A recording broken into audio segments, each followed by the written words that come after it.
Lunch বলুন dinner বলুন খাওয়ার শেষে যদি একটু মিষ্টি মুখ হয় তাহলে যেন খাওয়াটা একটা তৃপ্তি লাভ হয়।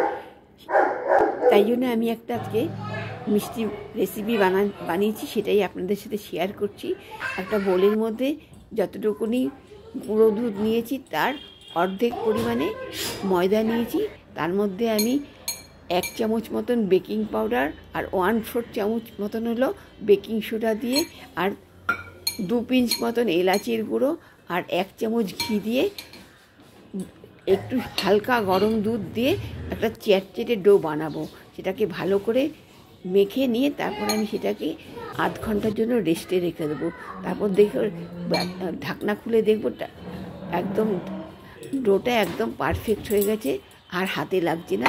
তারপর আমি সেটাকে ছোট ছোট লেচি কেটে হাত দিয়ে চ্যাপটা করে নিয়ে চাকু দিয়ে চারপাশে কেটে একটা আয়তক্ষেত্রের শেপ দিয়ে তারপর আমি সেটাকে সাদা তেল গরম করতে বসিয়ে দিয়েছি। তারপর সেগুলোকে আমি হালকা লাল করে একদম লো হিটে এপিট করে ভাজবো। এই মিষ্টিটা শুধুমাত্র খাওয়ার শেষে না, এমনিতেও খুব টেস্টি হয়। মিষ্টিটা যেমনি ভাজা মিষ্টি হয় বটে, কিন্তু খেতে খুব সুন্দর হয়। আমার তো বাড়ির লোকেরা এই ভাজা মিষ্টিটা খুব পছন্দ করে, আমি প্রায়ই বানিয়ে থাকি।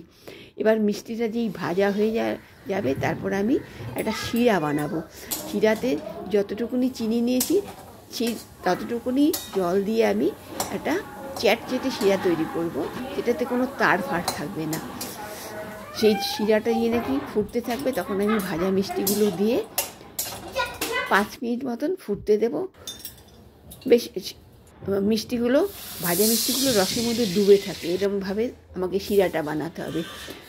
তারপরে সেটাকে আমি ফুটন্ত 5 মিনিট মতন ফুটিয়ে তারপর আমি সেটাকে নামিয়ে একদম ঠান্ডা হতে দেব। ঠান্ডা হলে দেখা যাবে যে আমার মিষ্টিগুলোতে একদম রস টেনে নিয়েছে।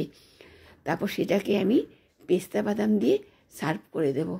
আপনারা যদি ফেসবুক থেকে দেখে থাকেন, রেসিপিটা যদি ভালো লেগে থাকে ফলো করবেন, আর ইউটিউব থেকে দেখলে আপনি সেখানে সাবস্ক্রাইব করবেন। Thank you.